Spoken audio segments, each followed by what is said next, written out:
Guys, welcome back to my channel. Today we'll be looking at 9 ways to boost your energy and boost your mental clarity. So if you want more training and entertainment from myself, just click on that subscribe button below to get updates from me every single Saturday. So I do these every single day. Obviously, I'm not a doctor, so do these at your own risk. Without further ado, here are the 9 ways. The first way is the Wim Hof method and cold showers. Now you might be wondering, yeah, cold showers, I can't do that. It's the middle of winter right now, and I'm still doing cold showers. When I feel lethargic, I have a cold shower, and straight away, it gives me that boost of energy. When you do the cold showers, you wanna do the Wim Hof method. So it's a bunch of breathing exercise. 15, 20 minutes, 30 minutes of that, you do that, do the breathing exercises, and then you jump into the cold shower. Now I do 2 minutes of cold showers, and straight away, I feel so much better. Before I do the cold showers, I still feel like, oh, I don't look forward to them at all. Even though I've done them for a year, I still don't look forward to them. Second way is power yoga. So I love power yoga. Power yoga is the bomb. A lot of people say, yoga is just for flexibility. No. Power yoga is also great for strength, it's great for stamina, and great for flexibility as well. So those 3 things. So it's great, a lot of benefits that I've found from it. It's great for the digestive system, I found. It's great for the spine. So your spine is the communication channel from your brain to the rest of the body. You wanna keep that nimble, you wanna keep that flexible, right? Go to classes, you pick different things up from different teachers. If you can't make it to a class, learn it from videos. I personally, if I can't make it to a class, I do 10, 15, 20 minutes of sun salutations every single morning, and that gives me a really good boost. Third thing I do is green energy smoothies. Now, green energy smoothies is something that I've done since 2010, back before it was even popular. And now what I do is I put in some frozen berries, some frozen mango, put in a banana in there, put in some dates, and then obviously I put in some greens. I usually get it from the garden where it's fresh. I might get some parsley or some wild greens, some chickweed or nasturtiums, whatever's available. You just wanna make sure with the greens that you alternate your greens, because every green has some alkaloids in it. And if you eat the same one over and over again, you can accumulate the alkaloids and get sick. So make sure you alternate lettuce, spinach, parsley. You just wanna alternate every single day. After the greens, I put in some hemp seeds for some omegas, and then I put in some MSM powder for some skin and joint health. And then I also put in some spirulina for some nutrients. And then energetically, green smoothie is quite cold, according to Chinese traditional medicine. So what I do is I put in some ginger to energetically make it a bit hotter. So I put some boiling water with the smoothie. It mixes up with the frozen stuff, it evens out and becomes room temperature smoothie. One thing that you need to make sure that you do is you chew your smoothie. What people do is they don't chew their smoothie, they don't digest it properly, because once it enters your body, after the mouth, it doesn't really digest it beyond that. So make sure you chew it with your saliva in order to digest the smoothie properly. So for your information, that was the 1.5 liters, and that keeps me going for a while. I have that as the first meal of the day. The fourth way is intermittent fasting. Now, intermittent fasting is fasting for shorter periods of time.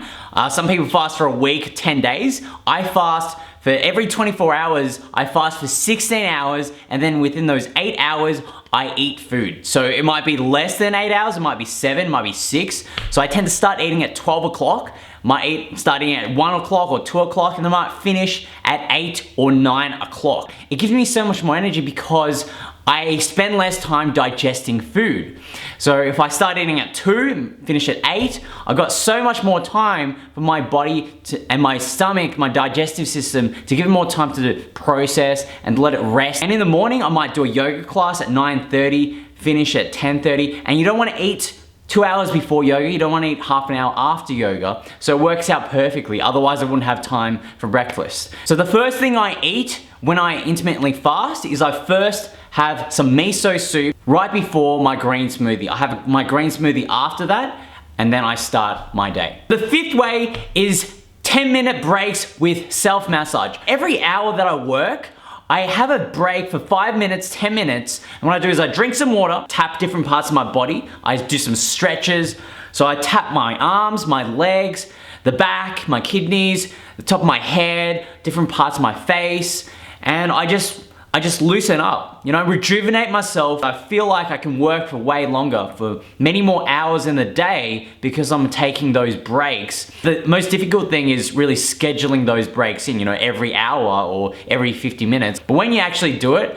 I feel so much better, so I highly recommend that as well. Number 6 is probiotics. Now I love probiotics. I used to make kombucha, I used to brew it myself, I used to make kefir as well. There's so many different types of probiotics out there. There's kombucha, you know, kefir, miso. Now personally, I drink a lot of kombucha. I drink a ton of kombucha. Also have kimchi occasionally, sauerkraut occasionally. So when you have like a heavy meal, like when you have a burger or something heavy, I feel so lethargic, and when I drink a bottle of kombucha, I feel so much better. I feel so much lighter, and it feels like I'm digesting the food more, and I feel more energetic when I have probiotics, when I have kefir or kombucha or kimchi. So one pitfall with probiotics is something like miso. You don't want to boil it. You want to make sure that you start off with a bit of like cold water, mix some miso paste in, and then you put some hot water in there to make it a bit hotter. 7th way is natural foods. So this kind of goes without saying, but the key thing here is do not torture yourself. Aim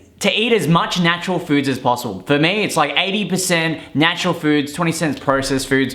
I eat a lot of dark hazelnut chocolate. You don't have to torture yourself to, you know, avoid eating certain foods, but aim to eat as much natural foods as possible. So for example, we've been making zucchini brownies, and that's mostly a lot of zucchini. We've got some dark chocolate in there, mix up, it's very moist. It ends up being very tasty, got some honey in there. We've also been making hand corn things with the deeper pie maker. Also, we've been making some chicken meatballs today. We've been making some hummus with some beans, tahini, and some garlic and olive oil. So this doesn't have to be too difficult. You can just mix up some things together and just make some natural foods that taste good.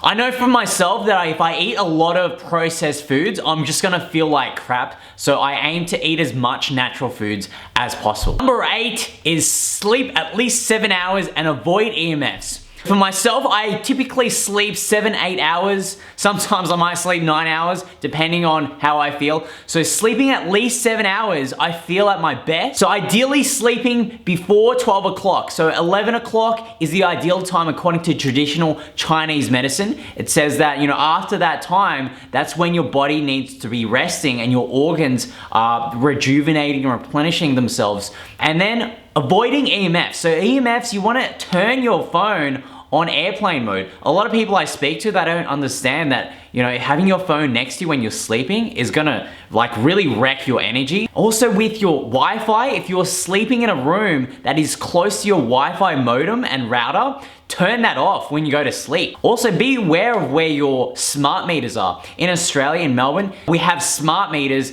and smart meters emit so much EMFs, electromagnetic frequencies, and that can really disrupt your energy levels. So you want to make sure that you got some aluminium mesh to protect yourself as a barrier. We found that if you put some aluminium mesh as a barrier from where you are to the smart meter, that will help deflect the EMFs from the smart meter. For me, I'm feeling a lot more of the EMFs these days, like the Wi-Fi. If I'm sitting in a room where I'm standing next to the Wi-Fi router, I can really feel my head throbbing. I start to get a headache and I start to feel drained. Same thing with the smart meters. If I stand next to one, I'll feel like, oh my God, I can't handle this, I need to get away. I feel my energy getting depleted whenever I'm close to things that are emitting a lot of EMFs. Last but not least, the 9th one is sunlight. Get 10 minutes of sunlight every single day. Obviously, if it's cloudy, you're probably not gonna be able to do that, but if it's sunny, aim to get at least 10 minutes.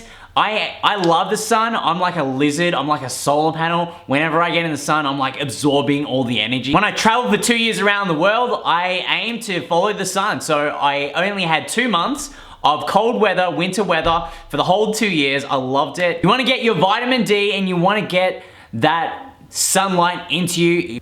Highly recommend. So there you have it. Those are the 9 ways to boost your energy. Now, I personally do them every single day, and I will continue to do them into the future because I know how much better I feel when I do them. So it's time for you to tell me, are you doing any of these 9 ways? Are you doing anything else to improve your energy? Let me know in the comments below, and we'll see you on the next video.